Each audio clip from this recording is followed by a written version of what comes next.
Pemirsa Jember Satu TV dimanapun Anda berada, senang sekali pada hari ini saya dapat kembali menemani aktivitas Anda di Bincang Sehat bersama IDI. Nah, pemirsa seperti biasa, saya tidak sendirian untuk memberikan edukasi kepada Anda semua tentang berbagai macam kesehatan dan juga jenis-jenis penyakit. Nah, kebetulan sekali pemirsa, untuk tema Bincang Sehat bersama IDI kali ini adalah Carpal Tunnel Syndrome, yang mana nantinya akan diberikan edukasi oleh Dr. Sudarma Angga, yang mana beliau sudah hadir di studio Jember Satu TV saat ini. Langsung saja kita sapa pemirsa.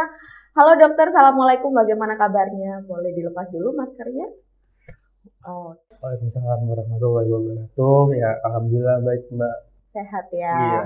Aktivitas tetap seperti biasa ya dokter ya? Iya, alhamdulillah seperti biasa. Oke. Dokter, biasanya sehari-hari ini dinasnya di mana dokter Angga? Kalau di rumah sakit saya di Rumah Sakit Baladi Kalsada atau Rumah Sakit DKT. Selebihnya saya di rumah saja. Di rumah. Iya. Untuk praktek sehari-hari di rumah juga ya dok. Di mana, daerah mana dokter? Di daerah Pakusari Mbak. Pakusari. Oke. Nah dokter, ini kan temanya adalah Carpal Tunnel Syndrome. Nah ini kebanyakan pemirsa juga pastinya masyarakat awam juga belum mengerti apa sih Carpal Tunnel Syndrome. Langsung saja mungkin bisa dijelaskan oleh dokter Angga. Monggo. Iya, oke. Yang pertama adalah biasanya kita sebutnya ada CTS ya, yang paling dikenal atau Carpal Tunnel Syndrome. Jadi kenapa sebelumnya itu kenapa dikatakan tunnel? Karena bentuknya tuh ada seperti terowongan. Itu ada di pergelangan tangan kita. Di situ ada banyak. Di situ ada nervus atau saraf. Terus di situ juga ada tulang-tulang juga. Ada pembuluh darah juga. Terus ada ligamen di situ. Terus selain itu juga ada jaringan-jaringan yang ada di sekitarnya. Kenapa Carpal Tunnel Syndrome ini terjadi? Itu dikarenakan adanya penggunaan tangan yang terlalu berlebihan, karena itu kan ada di pergelangan tangannya, gitu. Itu kebanyakan terjadi di pergelangan tangan yang kanan atau yang kiri dok? Bisa kanan dan kiri, tergantung kita tuh lebih sering menggunakan yang sebelah mana. Ya, kayak gitu. Itu kan namanya juga sindroma. Sindroma itu adalah kumpulan dari beberapa gejala. Di situ ada numbness atau dia seperti rasa kesemutan, terus hilangnya rasa atau menurunnya rasa atau perasa, gitu. Terus habis itu ada rasa nyerinya juga di situ. Kenapa bisa terjadi demikian? Yang tadi saya sudah jelaskan di awal, karena sering digunakan. Contohnya nih, salah satu contohnya, bagi mohon maaf untuk ibu-ibu nih, ibu-ibu yang sering ngulek, kan karena penggunaan tangan yang overuse atau sering berlebihan kan di situ kan, akhirnya jaringan-jaringan di situ dia membengkak, terus akhirnya dia akan menyempitkan yang namanya dari terowongan itu sendiri. Jadi istilahnya itu sarafnya bisa dalam tanda kutip kejepit. Itu yang menyebabkan kalian-kalian yang tadi kayak kesemutan, terus juga ada rasa nyerinya juga, ada rasa terbakarnya juga. Dan selain di situ dia juga bisa merambat sampai ke lengan, juga sampai ke pundak juga yang terasa nyerinya. Kayak gitu.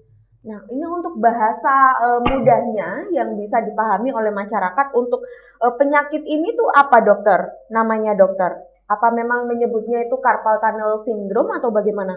Kalau Carpal Tunnel Syndrome sebenarnya sih kalau bahasa awamnya bisa kita nyebutkan itu ini sindroma terowongan karpal, itu hanya di alih bahasa ke bahasa saja sih. Dan itu nggak ada bahasa yang lain.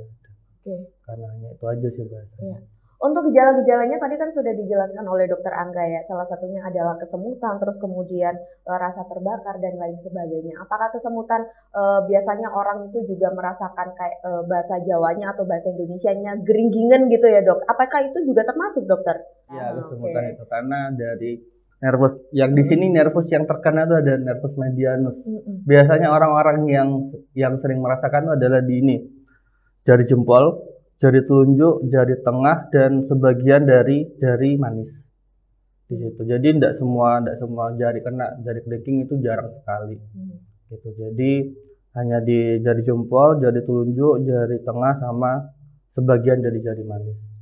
Jadi penyakit ini pemirsa merupakan tidak adanya keseimbangan ya dokter ya antara lebih banyak aktivitas ya dok yang digunakan oleh tangan tersebut. Nah kemudian apakah dari penyakit ini atau gejala yang ditimbulkan itu nantinya akan berdampak kepada penyakit yang serius dok?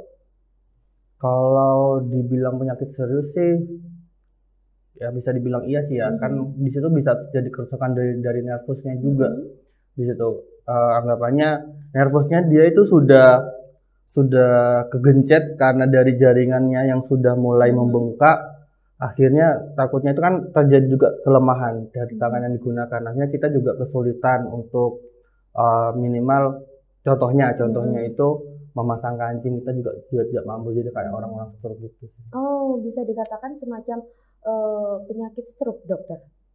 Bukan stroke tapi iya, tapi untuk apa ya? Contohnya saja. Contohnya ya, untuk rasa yang ditimbulkan seperti itu ya dokter, mati rasa gitu ya dok? Iya, yang penurunan rasanya tadi yang bisa dengan mati rasa itu. Kemudian kalau untuk resiko yang lain dokter? Kalau resiko yang lain sih nggak ada sih ya, kalau pas jari karbatan kita cuma terganggu aja sama gejalanya itu kayak yang tadi kita terasa nyeri, terus apa namanya? Rasa kesemutannya kan kita ngerasa nggak nyaman aja dengan kejadian kayak gitu. Terus kalau ke belakangnya tuh udah ada sih. Apakah hal demikian juga bisa disembuhkan secara total atau mungkin pengobatannya seperti apa dokter? Orang yang sudah merasakan gejala-gejala yang seperti itu. Nah, kalau berdasarkan dari sumber dari ilmu yang sudah saya pelajari ya, itu ada yang non farmakologi, ada yang farmakologi, bahkan sampai ada surgery. Maksudnya apa itu dokter? Non farmakologi itu yang tidak menggunakan obat-obatan. Iya. Ada yang farmakologi itu menggunakan obat-obatan, surgery itu menggunakan bedah. Bedah. Wow, ada 3 ya dokter untuk pengobatannya. Nah ini bisa dijelaskan satu-satu ini dokter dari yang awal dokter. Farmakologi ya. Farmakologi ya. Itu apa kalau dokter?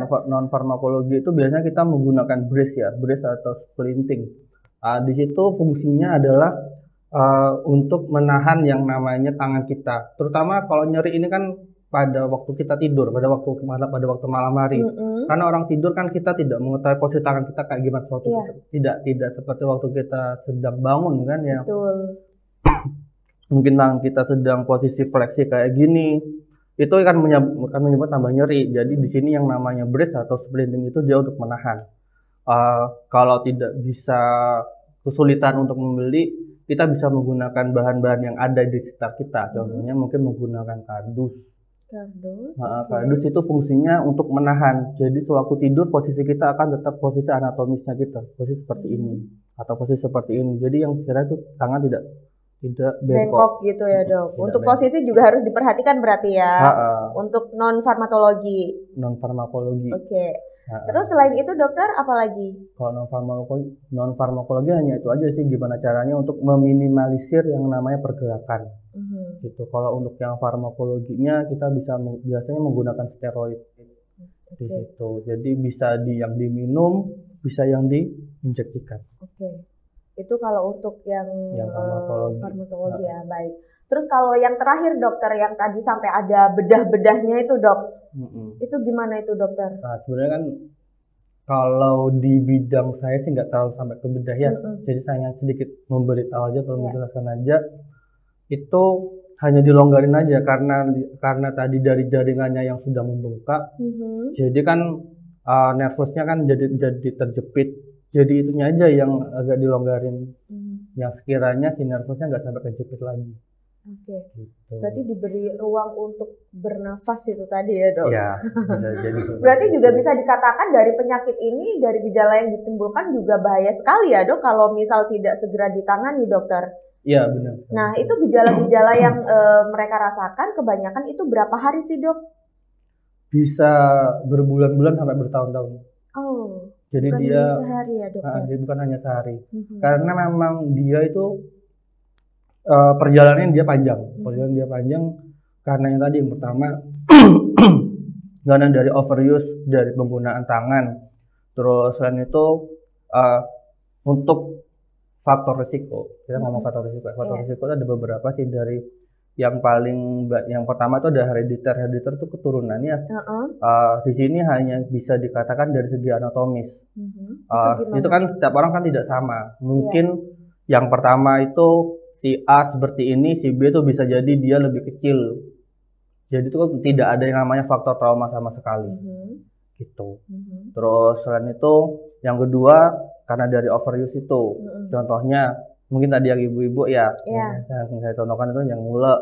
Terus yang lebih sering kita lihat juga orang yang sering mengendarai sepeda motor. Kan pegang gas gitu ya. Betul. Dan mungkin di sini juga banyak ya orang-orang kantoran mengetik. Posisi mengetik kan pasti begini. Ya, di pergelangan, betul dokter. Kayak gitu. Terus selanjutnya dokter? Untuk selain itu dari kehamilan, kok dari kehamilan itu hanya berpengaruh dari hormonnya dari tiap-tiap orang itu aja sih yang menyebabkan si nervus ini merasa kejepit dari jaringannya juga bengkak. Sering kesemutan gitu ya, bukan hanya di pergelangan tangan saja ya dok. Oke, terus kalau yang terakhir ini apa ini dokter? Ada health condition ini gimana dok? Iya, kalau health condition itu berlaku terjadi dari sistem kesehatan kita sendiri. Contohnya mungkin kita mengidap diabetes. Juga ada pengaruhnya ya dok? Ada pengaruhnya. Jadi kalau pas pengaruh diabetes itu nggak harus selalu dia kejepit karena memang setelah itu dia juga ada yang namanya neuropati. Neuropati itu adalah kelainan saraf yang tidak diketahui dari penyebabnya apa. Gitu.